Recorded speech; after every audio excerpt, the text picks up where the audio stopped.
Thank you very much, Professor Stallworthy. Can you hear? Yeah. A title like War and Poetry is enough to reduce any prospective lecturer to paralysis. There was a period when I was trying to prepare this talk in which I seriously thought that I would take 50 themes and give to each theme one paragraph lasting 1 minute. I think you would have enjoyed this far more than the lecture you're going to hear, even though I will not be speaking in Latin. You would have been entertained, I think. Consider the kind of theme I could have touched on. The Iliad, as understood by 20th century writers with particular reference to Simone Weil, her great essay on the Iliad or the Poem of Force, and the versions of Christopher Logue, which I think are very fine. 17th century English approaches to the Aeneid, culminating in a discussion of the poetry and politics of Tony Harrison, who is indeed a very good classical scholar and who has written a very fine essay on 17th century English translations of Virgil. English poetic responses to the 30 Years' War, starting with John Donne's hymn of the author's last going into Germany, going on through Fanshaw's great ode, and finishing with Thomas Carew and the Caroline Masques. Walt Whitman and Herman Melville as poets of the American Civil War. Thomas Hardy and A.E. Housman as poets affected by the Boer War. Keith Douglas, 1920, 1944, in relation to Isaac Rosenberg, 1890, 1918, whom he so greatly admired. Why not poetry of the French Resistance, 1940 to 44? As I say, I think I could have provided you with a lively 50 minutes, with one paragraph given to 50 topics floated in that kind of way. I'm afraid I've been very timid, and I have settled for a kind of middle way, which is always a mistake. In politics, people say one should keep to the middle way, but I think in lecturing it's fatal. And your worst fears will be realized by the time I've got to the end of the first page of my script, which I now begin. I begin with two quotations from Robert Graves's book, Poetic Unreason, published in 1925. Since 1918, he says, I had been deeply interested in Freudian psychoanalysis as being a possible corrective for my shell shock, which had just returned, and I was thinking of putting myself under treatment. And again he says, the late Dr. W.H.R. Rivers, in his Conflict and Dream, supports the main contentions of this book, that is, the book Poetic Unreason of 1925.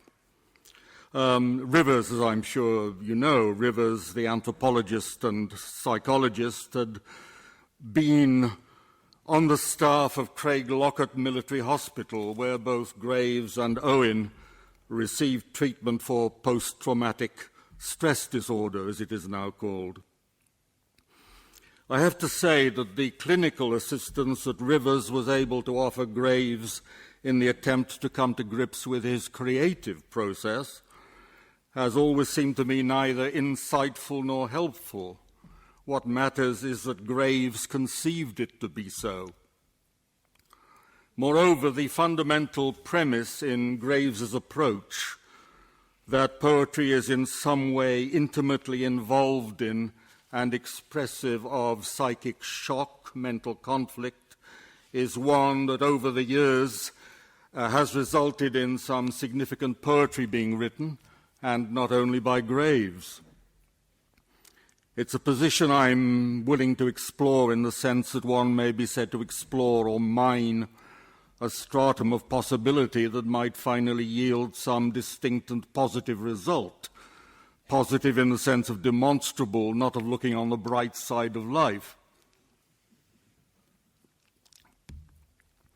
Graves developed the notion of shocked and conflicted feelings into one of semantic and syntactic tension, conflict, and ambiguity in a once widely known analysis of a Shakespeare sonnet, a form of analysis which predated William Empson's 7 Types of Ambiguity, a matter which Empson briefly acknowledged in that book. Here the issue becomes a little complicated.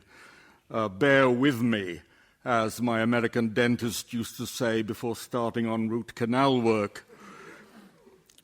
Empson's acknowledgement was to a book of joint authorship, Laura Riding's and Robert Graves's A Survey of Modernist Poetry, 1927, rather than to Graves's own On English Poetry, being an irregular approach to the psychology of this art of 1922, or to his Poetic Unreason of 1925.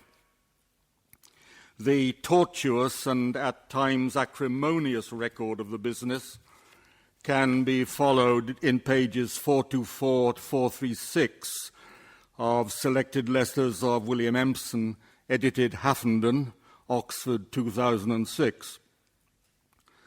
Though Laura Riding, I think one can say undoubtedly, put extensive refinement and development into the initial perception and in a real sense made it her own intellectual property, a property which, like Schoenberg with his 12-note system, she most jealously guarded, the fact cannot be disputed that in 1922, in his book on English poetry, some 4 years before he was aware of Riding or her work, Graves had written of John Webster's line in The Duchess of Malfi, "Cover her face, mine eyes dazzle, she died young," that the word dazzle does duty for 2 emotions at once, sun-dazzled awe at loveliness, tear-dazzled grief for early death. And again, you can find that, I say this for scruple's sake, the information is given you in the letters of William Empson, though in fairness to myself, it is something that I had read independently in Graves's own book 30 or 40 years ago. Not at Oxford, though.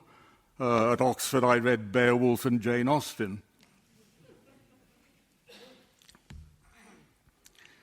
The significance of this preliminary excursus to my main theme is, I trust, apparent.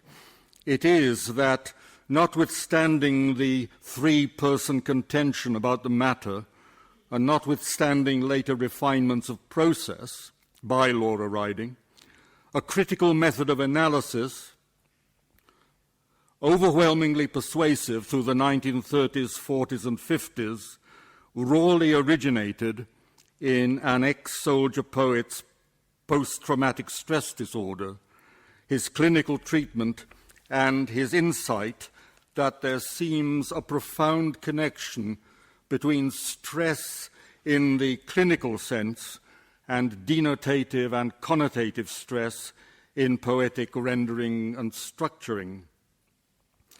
But for a couple of qualifying factors supplied by the poet himself, I think Rivers' ideas could have misled Graves into a path lacking exit into the desired result, which is an understanding of poetic process. What Rivers writes in his Conflict and Dream is, "I believe that only when poets and other artists have set to work to analyze the products of their artistry can we expect to understand the real mechanism of artistic production." Our reception of this idea, our sense of its creative applicability beyond the range of the therapeutic, depends on what we suppose Rivers to mean by analyze and by mechanism, and by a slightly later phrase of his, the immediate unelaborated product of the poet's mind. And further, it depends on what we suppose Graves to mean when he writes in 1925, "Poetry presupposes a conflict in the poet's mind of which this poem is the expression or the expression of its solution." Now, I sense that Rivers means by real mechanism of artistic production the real individual psychosis, as opposed to broad cultural assumptions concerning the whole field of tacit pledges with which Henry James engaged in his novels and prefaces. And it seems further that Rivers's word analyze means the application of Freudian psychoanalytical methods. That is, Rivers is concerned to take over or to bring over into Graves's post-war life as a poet and self-critic the procedures developed by Rivers at Craiglockett while treating Graves and many other shell-shocked young officers. It was an officers-only establishment. Had Graves kept strictly to Rivers's field of exploration and reference, I believe that he would have found himself in a creative cul-de-sac. Fortunately, and still without assistance from Laura Riding, this was prior to 1926, he hit upon the notions of nucleus and embodiment. And in a key chapter of Poetic Unreason, 1925, Secondary Elaboration, as it's called, he examines several drafts of one of his recent poems and draws from them the resume of creative method. I quote, "The poet," he means himself, he's speaking clinically of himself. "The poet became aware of a certain nucleus, a group of words embodying some phase of a conflict with which he was at the time concerned, and which suggested the outline of a poem." This is still perilously poised. If all we are to perceive from analysis is a poem's outline, I do not see any great benefit accruing to our understanding of how a poem comes to be itself. How the position shifts for Graves from theoretic analytic nucleus to what is in a broad sense a semantic nucleus is revealed, or so it seems to me, on page 19 of that same book, Poetic Unreason, of 1925. At this point, Graves ridicules the emotive pre-conscription recruiting poster, "Your king and country need you," by recording that the slogan became, I quote, "a trench joke for pulling corpses out of sump pits by their boots." This observation is so precisely paralleled in a book which appeared 5 years later, Brophy and Partridge's annotated anthology, Songs and Slang of the British Soldier, 1914-1918, that I would find it extraordinary if I were told that these two authors were unacquainted with Graves's book. I mean, I think they must have known it.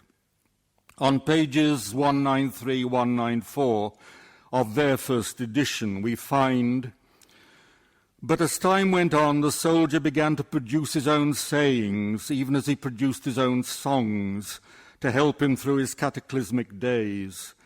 In his first disillusionment, he turned and picked up some of the fine phrases which had stirred his heart into the patriotic desire to enlist. Kitchener wants you became a method of telling a man he was selected for some especially disgusting, arduous, or dangerous duty. Remember Belgium was heard with ironic and bitter intonations in the muddy wastes of the Ypres salient. Brophy and Partridge also assess the widespread use of obscenities by the fighting troops, in particular the word fucking and related sexual obscenities. Their most telling observation, telling for me, that is, for ideas I wish to develop, is this, on page 17 of the first edition. The word, that's the word fucking, became so common that an effective way for the soldier to express emotion was to omit it. Thus, if a sergeant said, "Get your fucking rifles," it was understood as a matter of routine. But if he said, "Get your rifles," there was an immediate implication of urgency and danger. Now, the passage as I've just read it does not stand thus in Brophy and Partridge's book. The word fucking does not appear anywhere in it, though dashing does, together with several sentences of leaden periphrasis culminating in the statement, "The adjectival form was the commonest, but the root word is a verb meaning to copulate."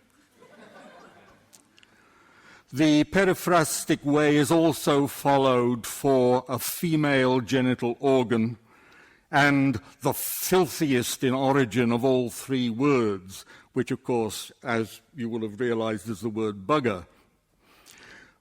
I must not be sidetracked into discussing the tragicomic processes attending the progress of Ulysses and Lady Chatterley's lover, roughly speaking contemporaneous with songs and slang of the British soldier, except to remark on the virtually impossible barriers that linguistic censorship imposed on Brophy's and Partridge's thesis, because they wished to indicate the impact of the war, which they call an experience so widespread and deep-sunk, on the subsequent weighting and texturing of the English language, which they refer to as probably the most imaginative and sensuously exact language of all.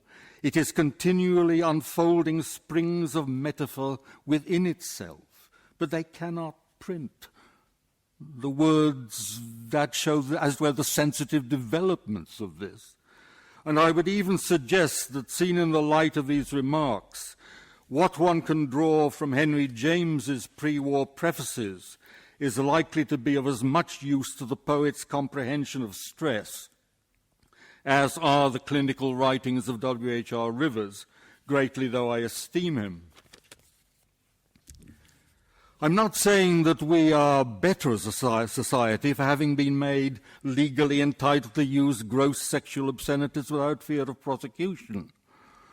What we are bound by now, and here admittedly I become grossly contentious, is our living within an amorphous power system of the kind that William Morris, speaking in 1883 in this university, called anarchical plutocracy, against which force of degradation Yeats's definition of the gyre, or the definition of the vortex as propounded by Henri Gaudier-Brzeska and Wyndham Lewis, could be called systematic attempts to convert negative into positive agglomerations.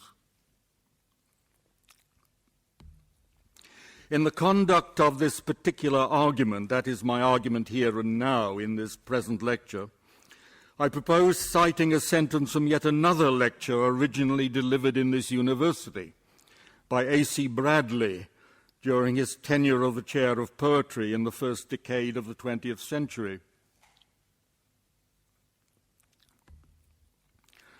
He writes, "The essentially tragic fact is the self-division and intestinal warfare of the ethical substance, not so much the war of good with evil as the war of good with good. If one were to attempt, it would be, I concede, a somewhat fanciful exercise, if one were to attempt a three-dimensional model of Bradley's statement, it would appear, according to my insistence, as an austerely incised granite block, not unlike certain installations in Ian Hamilton Finlay's famous garden, or not unlike certain types of war memorial.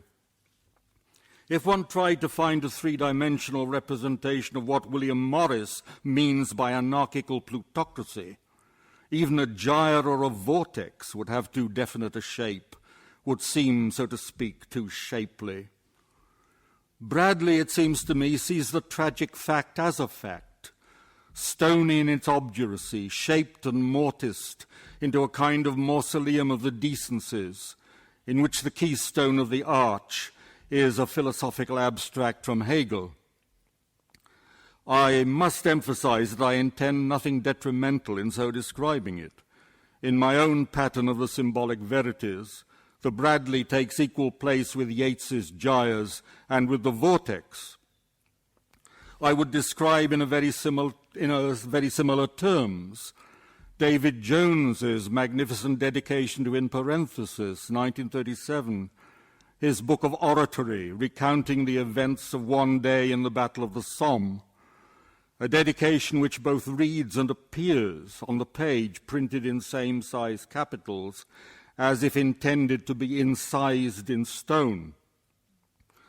I do, however, sense that two distinct, though I would hope complementary, memory systems are implied by placing in juxtaposition my own notion of the incised block, A.C. Bradley and David Jones, and the vortex, Louis Gaudiorzeska. With the first, I would claim that we encounter memory as a relatively stable entity, a form of intrinsic value that remains static, a constancy. With the second, memory, could be subject to distortion by forces of cultural gravity, wrenching, unstable.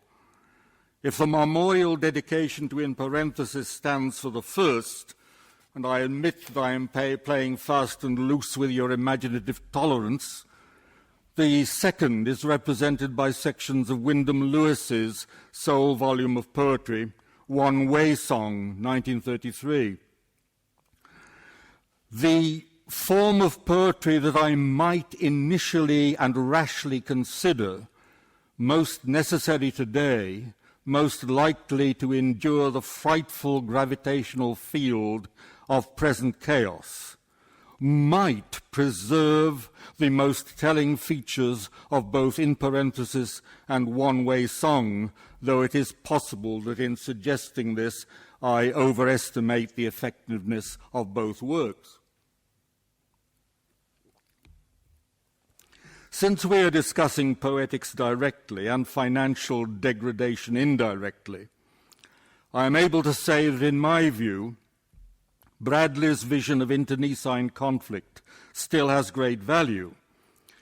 I can't think that the struggle between rival aesthetics, unlike the war between rival ideologies, or as between residual democracy and rampant plutocracy, can ever be describable as anything other than the war of good with good. Admittedly, my optimism, or afflicted meliorism, is put under considerable strain by W.B. Yeats's editing of the Oxford Book of Modern Verse in 1935-36. This, as you know, is the volume from which Wilfred Owen was excluded by editorial fiat on the grounds that passive suffering is not a theme for poetry.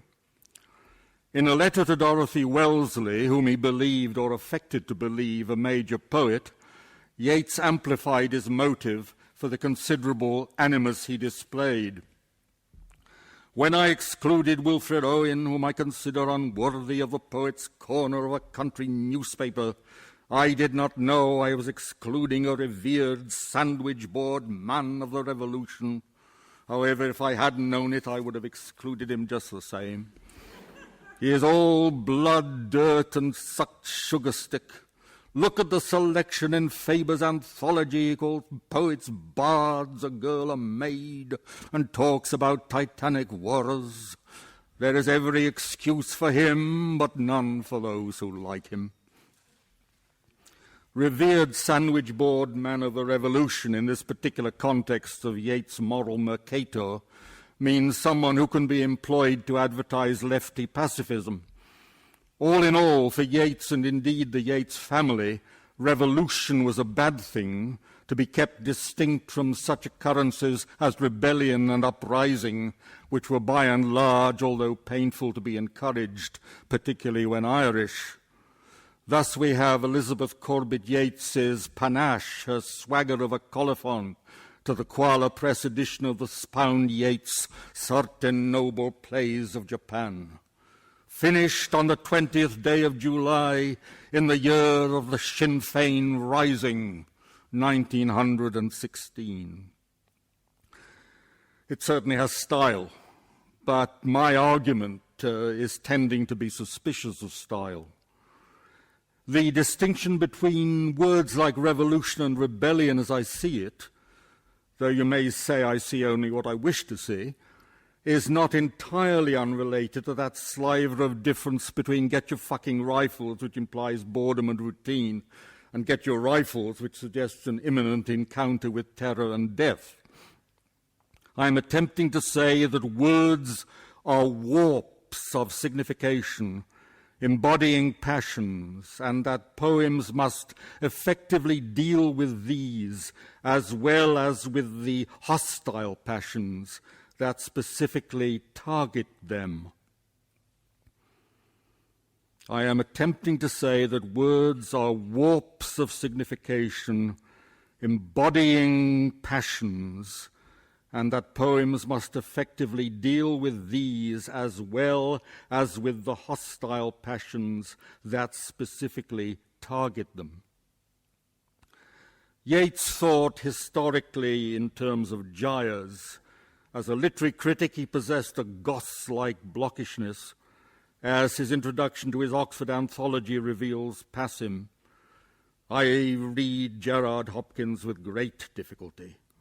I cannot keep my attention fixed for more than a few minutes.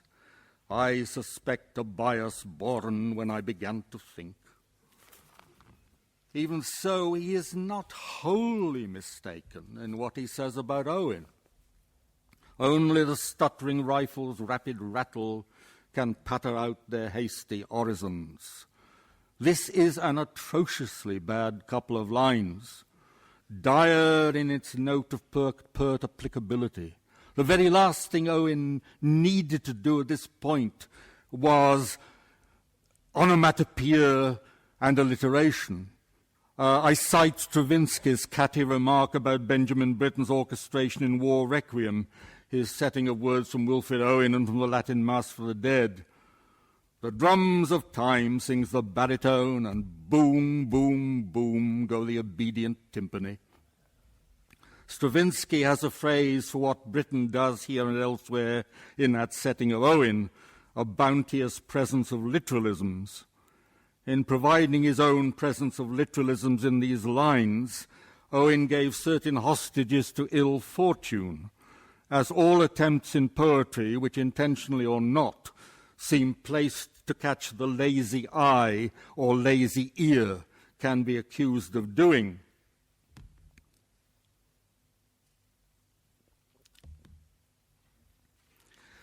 Philosophically, Owen is perfect. He stands on the near side of a rainbow arch, the further side of which touches ground in Wordsworth's Michael. There is a comfort in the strength of love to make a thing endurable, which else would break the heart. Old Michael found it so.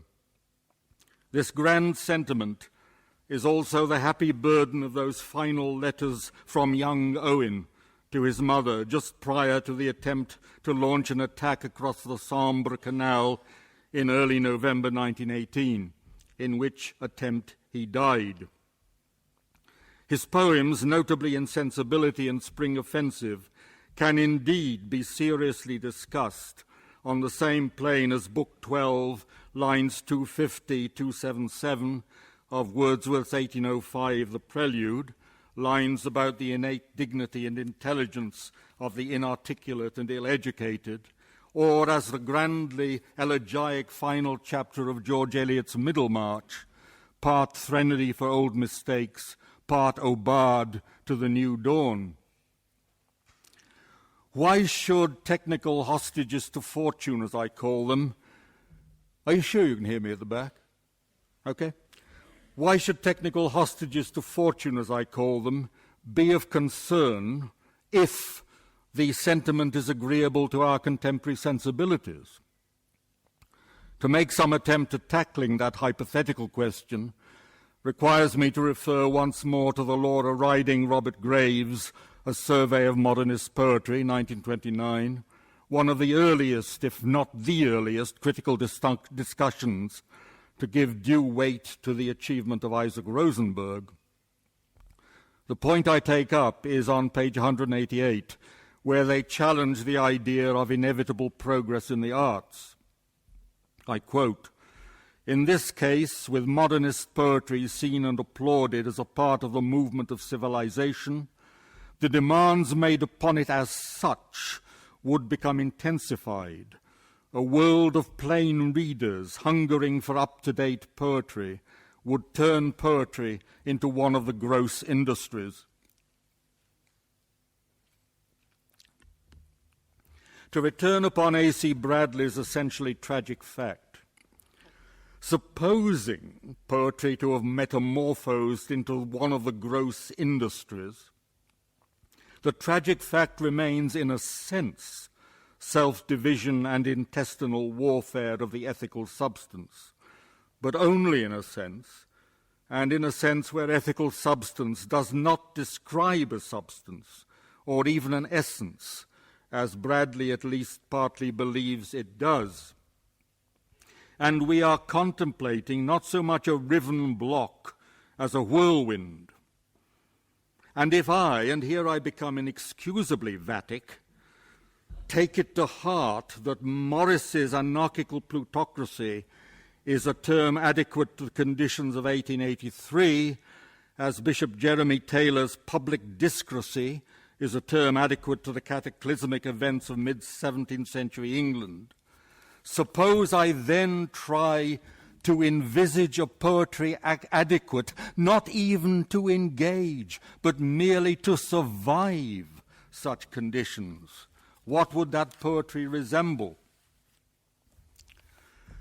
Since our subject is war, with and without the pity, I propose now to refer to a system of modern tank design, and in what I trust is a sober and responsible fashion, draw from it certain salient features which appear to me to permit analogies to be drawn broadly with linguistics, narrowly with poetics. There is a defense system. It originated, I believe, with the Israeli Merkava, but is now ubiquitously employed, whereby the impact of an incoming projectile creates resistant pressures within the tank's own fuel system, so that the fuel, instead of igniting, as it did in all World War II tanks, especially the American Sherman, turns into a resistant medium pushing back at the projectile. Several of the phrases here I have taken from Patrick Wright's book, Tank, the Progress of a Monstrous War Machine, Faber 2000, page 325.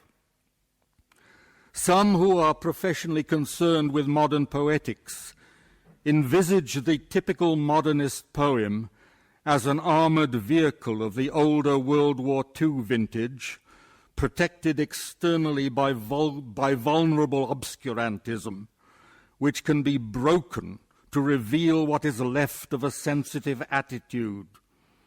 Others more radically argue that rhetorical armor should be done away with completely, that even the famous academic wit of the 50s movement poets is too much now to have to tackle. What I suppose I am envisaging is the kind of poem which would integrate its sensibility, its fuel, if you like, so completely with its formal eloquence that there would be no hole in the middle, no secret driving place, no cubbyhole in which the meaning squats, waiting to be hauled out and imprisoned in a critical paraphrase, or as we say, analysis. The meaning could never be the remains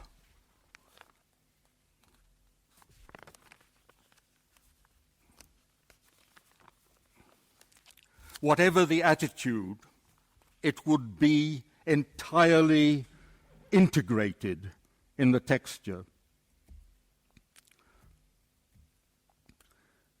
If strange things happen where she is, so that men say that graves open and the dead walk, or that futurity becomes a womb and the unborn are shed, such portents are not to be wondered at. being tourbillons in time made by the strong pulling of her bladed mind through that ever-reluctant element.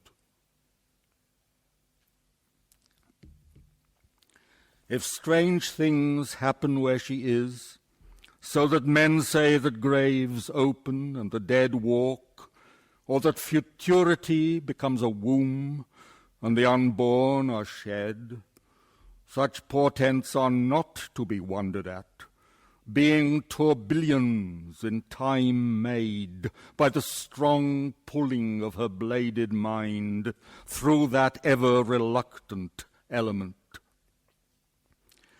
That is a poem quoted in its entirety. It's by Robert Graves, and its title is On Portents, and it is as near as, damn it, to being armored all the way through.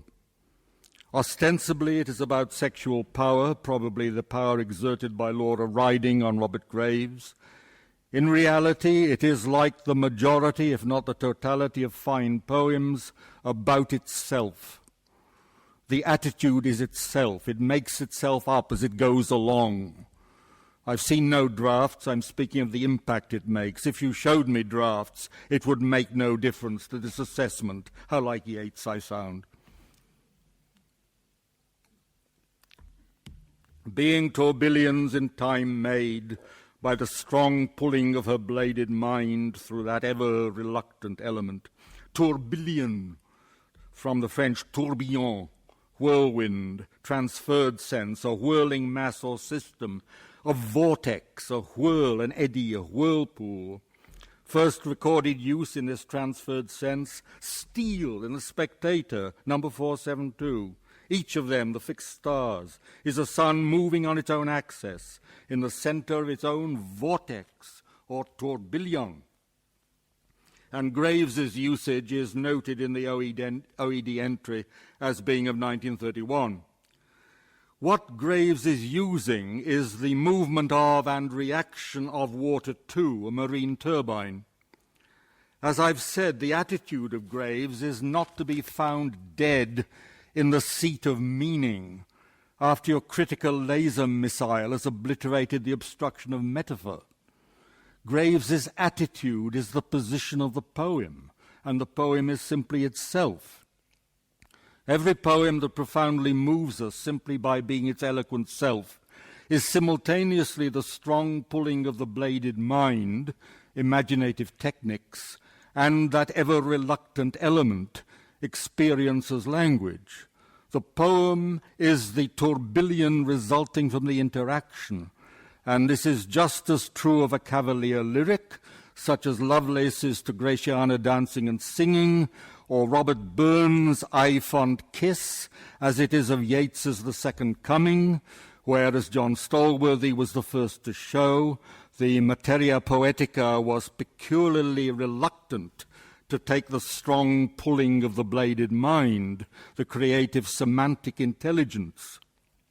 And what rough beast, its hour come round at last, slouches towards Bethlehem to be born. Slouches epitomizes what I am attempting to describe. How could you possibly paraphrase its significance? Yet how could it be deemed anything other than as absolutely right and on the spot? To adopt another phrase from Patrick Wright's book on the tank, it makes the projectile of our critical impertinence commit suicide. Now, none of this will carry much weight with someone who cannot accept to some degree the proposition that those destructive forces for which Bishop Jeremy Taylor at the time of the English Civil War coined the term public discrecy, or for which Morris in 1883 coined his phrase anarchical plutocracy, and the knowledge of which Riding and Graves in 1927 envisaged the popularization of up-to-date poetry as one of the gross industries. Unless you can accept to some extent that for me these represent a type of pervading real damage condensed for argument's sake into a form of trope. There may be some who find it chilling that I can discuss poetics in terms of tropes taken from a killing machine. Keith Douglas, in his fine prose account of the 1942 North African Desert Campaign of World War II, Alamein to Zemzem, writes lyrically of the British tank of that period, the Crusader. This tank is the best-looking medium tank I ever saw. Whatever its shortcomings of performance, to see these tanks crossing country at speed was a thrill which seemed inexhaustible. Many times it encouraged us, and we were very proud of our Crusaders, though we often had cause to curse them.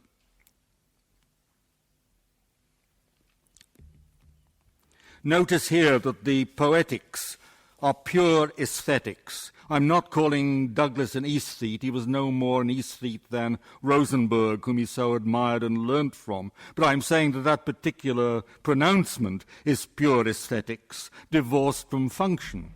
The Crusader is mechanically inefficient, but it looks good. Now, the poetics of the poetic vehicle I envisage is embedded in its technical proficiency. I am trying to say something intrinsic to the nature of poetic survival.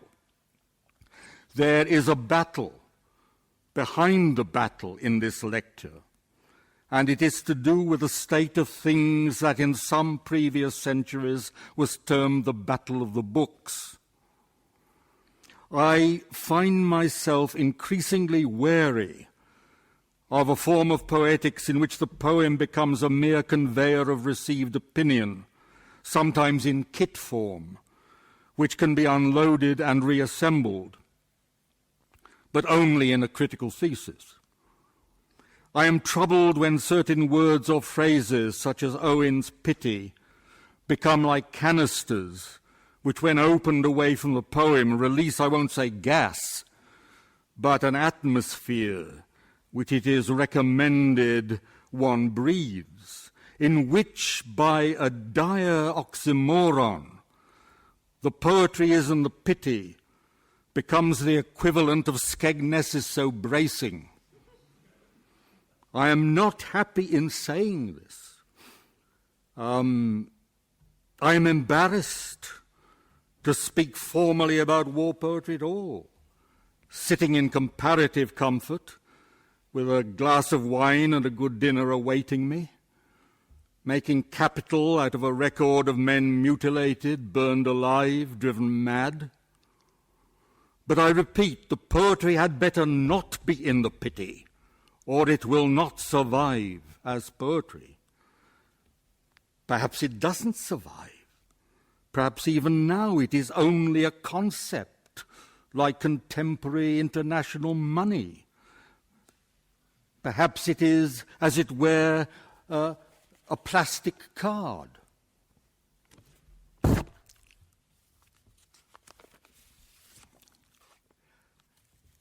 I am omitting something that I was going to say about the origins of my ideas, which I trace. I'm doing a rough synopsis now, which I trace to what I think is Marshall McLuhan's finest work, which sat unnoticed, virtually unnoticed, in the Cambridge University Library for about 50 years, where my wife found it 25 or 30 years ago and brought it to my attention.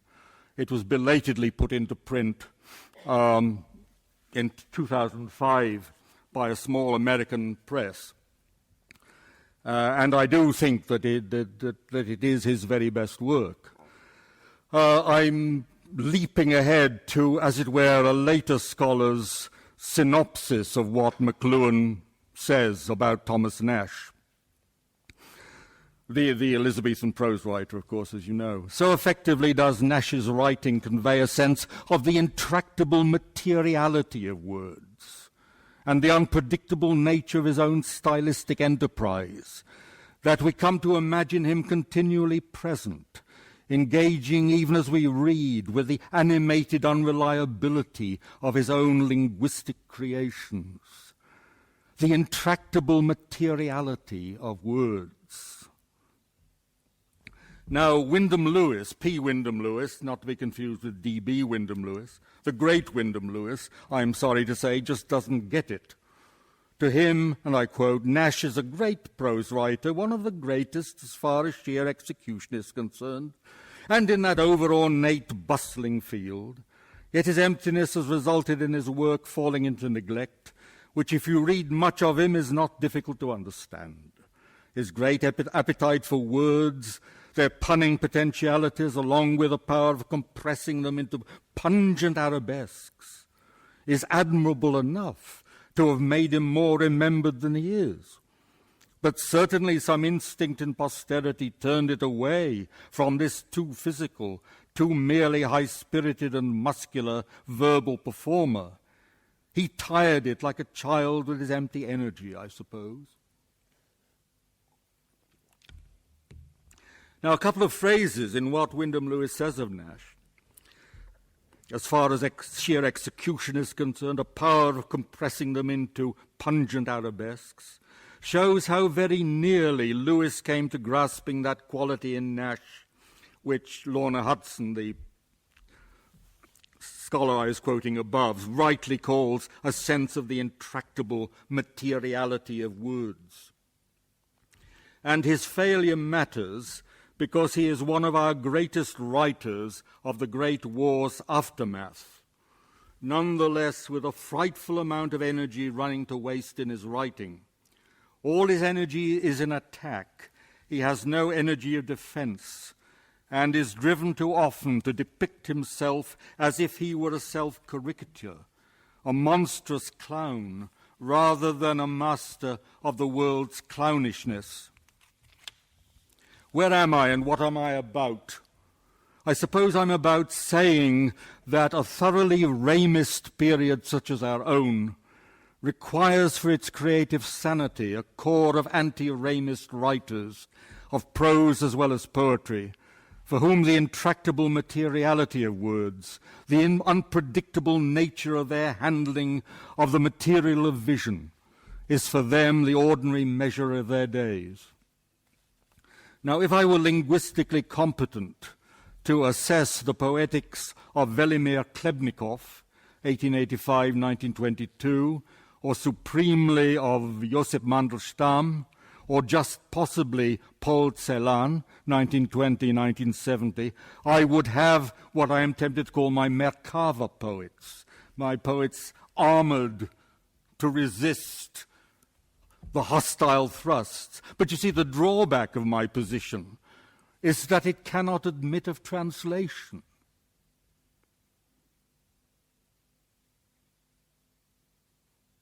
Undeterred by that discovery, I proceed. I've already referred briefly and in passing to the pioneering attention paid by Riding and Graves to the radical achievement of Isaac Rosenberg, killed some months before Owen in the last year of the war.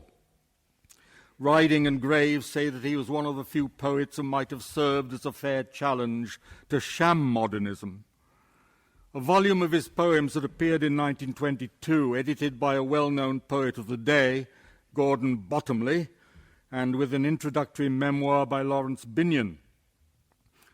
Riding and Graves rightly contend that it was the fashion of presentation that ensured Rosenberg's continued obscurity.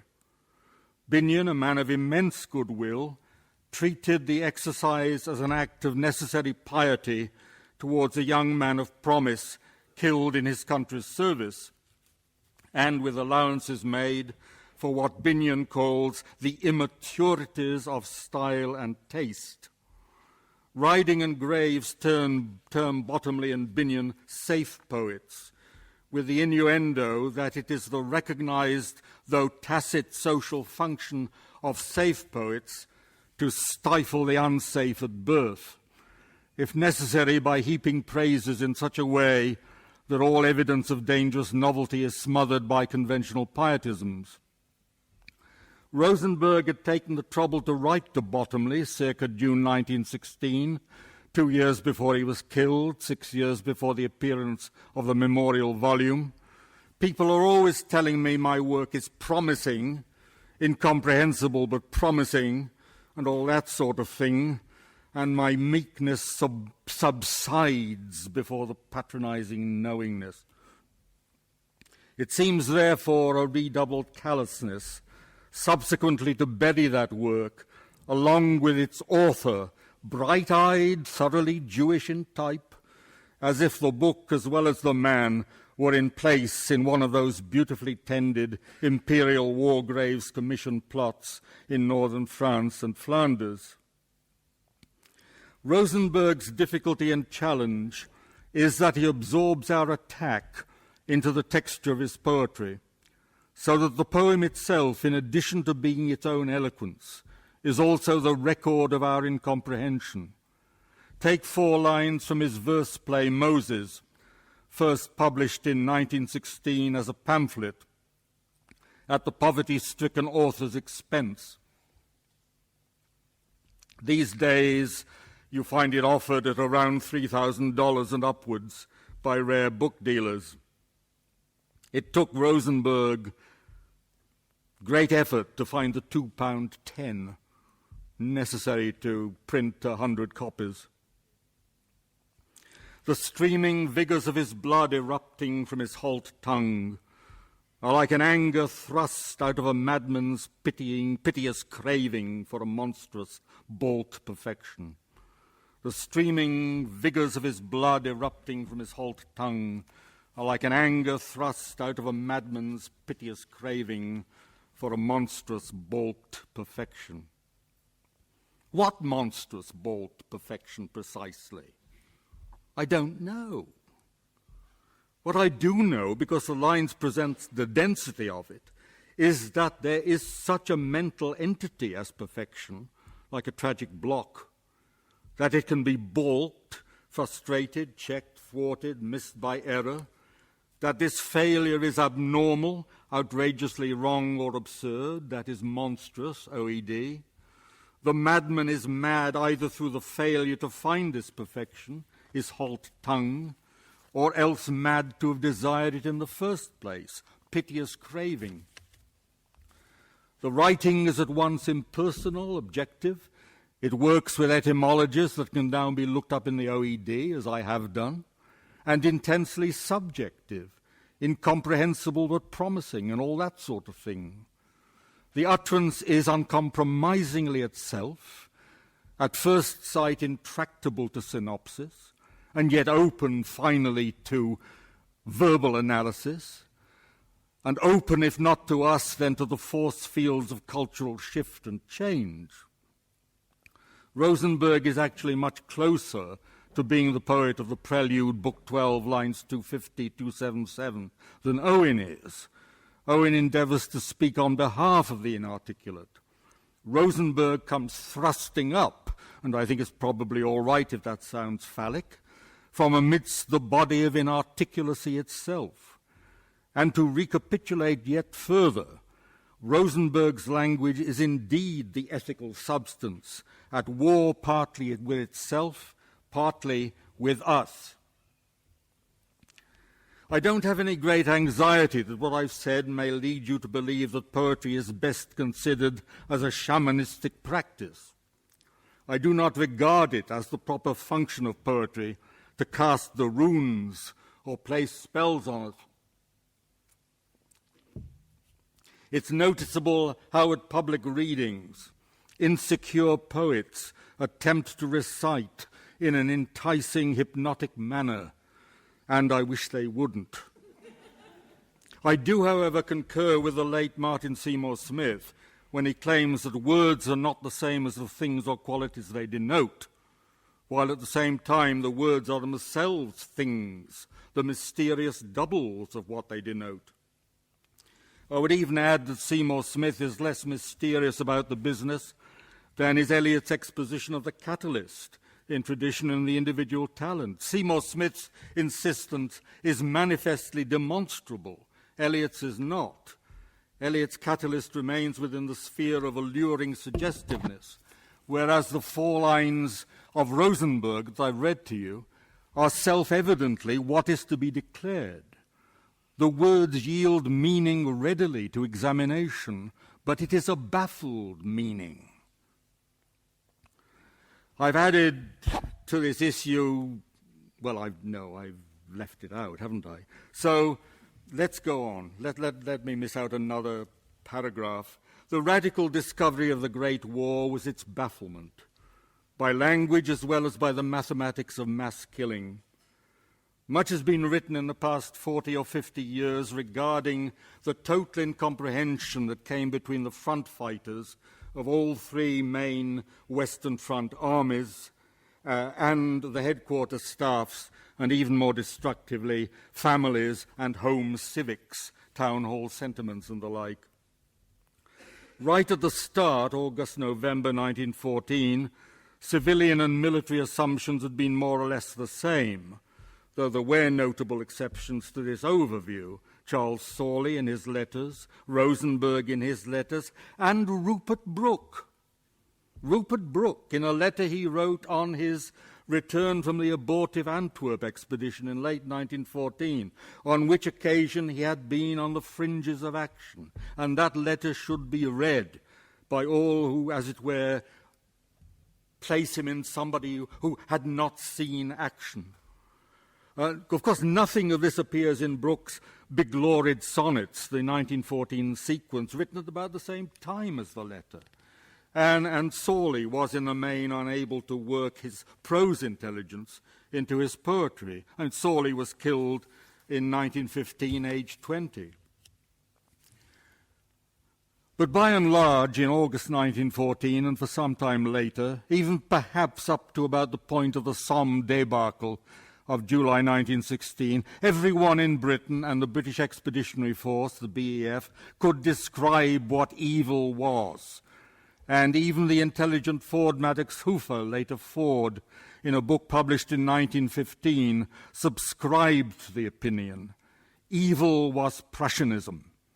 And in his book, When Blood is Their Argument, it was still possible for Hoofer, who went on to write the magnificent war tetralogy of novels, Parade's End, to describe as, and I quote, an indelible stain upon English civilization the fact that 45 years earlier, in 1870, Thomas Carlyle had written a letter to the Times saying that he was glad that France had been defeated in the Franco-Prussian War of that year.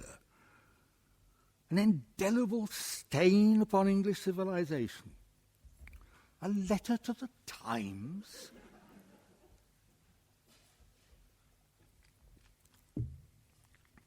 By 1919, the year of the macabre victory parade through Paris, evil was something other than Prussianism, though what it was struck people then and now is not easy to come to grips with.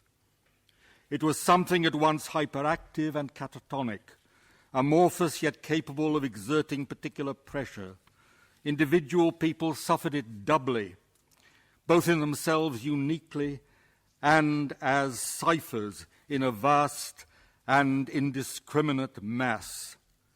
I think I may be taking another 5 minutes, if you can bear with me, 5 or 6 minutes. Very difficult to cut at this stage. It is, of course, a fact that a visual language capable of registering the dethronement of Bradleyan monumental ethical reason, which was one of the many disrelated outcomes of 1914-18, existed immediately prior to the outbreak of that war. I cite Wyndham Lewis's portfolio of vorticist drawings, Timon of Athens, published in 1913, the unrecollected masterpiece, in a manner of speaking, of the 20s.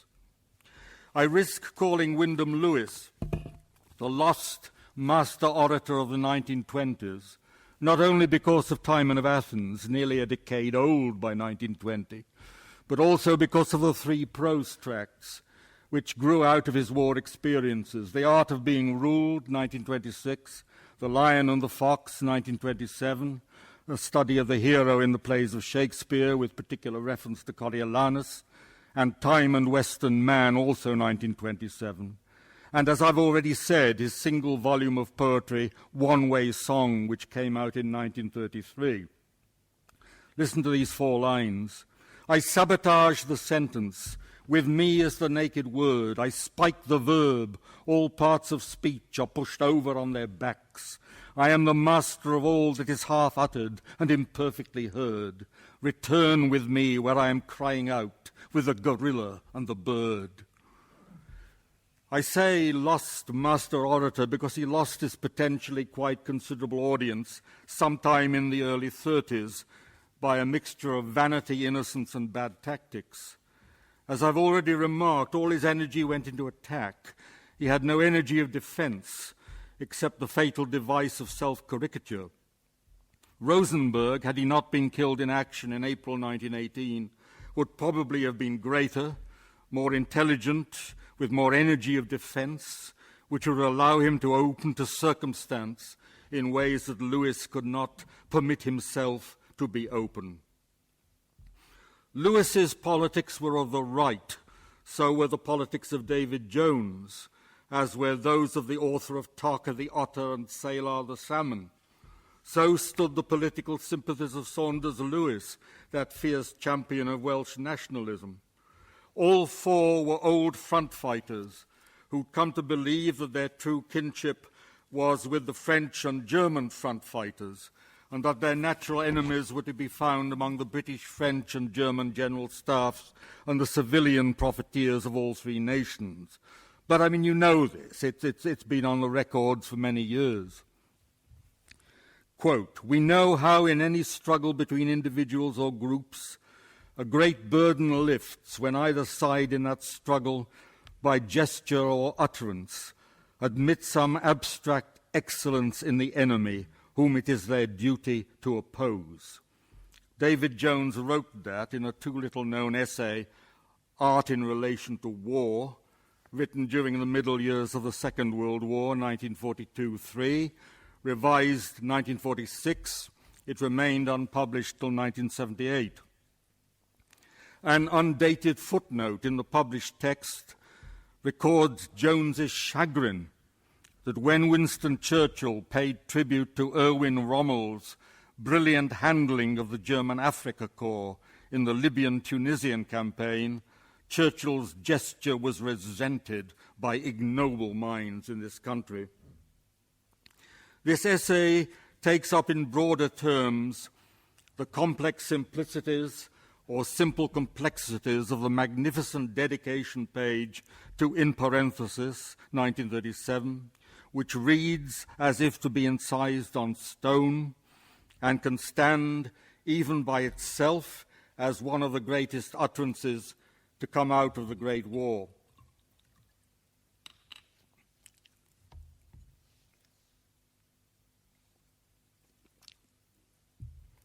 This writing is for my friends, in mind of all common and hidden men, and of the secret princes, and to the memory of those with me in the covert and in the open, from the Black Wall, the Broadway, the Causeway, the Cut, the Flats, the Levels, the Environs, and those others, from Treath Vawr and Long Mountain, the Hendref and the Havod, the Pentrepandi and the Tarran, the Mylors, the Boundary Walls, and Number 4 working, especially Private R.A. Lewis Gunner from Newport, Monmouthshire, killed in action in the Bosing sector northwest of Ypres, sometime in the winter 1916-17.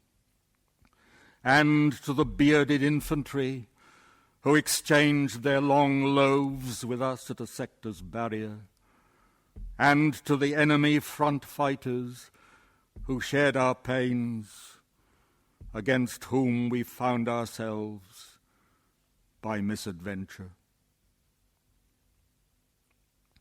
It does not harm the nobility of this incised stone, which in effect it is, if we remind ourselves that one of those enemy front fighters who shared our pains was an NCO named Adolf Hitler, who could have been killed at any one moment in any one day, but wasn't, and whose conduct in action earned him the Iron Cross. And it was, of course, with just such associations of politically disaffected German front fighters, groups like the Freikorps, that the agitator Hitler first came to notice in the early 1920s. The specific density of Jones's memorial dedication is in itself greater than that of any one page in, say, Auden's The Orators, an English study, 1932, revised 1934, splendid though that work is. The Orators is the best we have, next to, in parenthesis, next to Benjamin Britten's early masterpiece, Our Hunting Fathers, to a text by Auden, 1936, and in the absence of a completed Coriolan from T.S. Eliot. I confess myself to be haunted by that failure of Eliot's to complete that post-First World War work. If only he could have brought it up to, say, 16 sections. That's not asking too much, is it? 16 sections to match Lewis's portfolio of 16 drawings, Timon of Athens, and Coriolan. What a superb diptych might we now be celebrating. Even as the smoke drifts northwestwards from ruined Athens, to mingle with the smoke that drifts southeast from ruined Iceland, to conjoin symbolically in a gyre, a tourbillon, or a vortex, smack over the flagrant Bundestag. Thank you.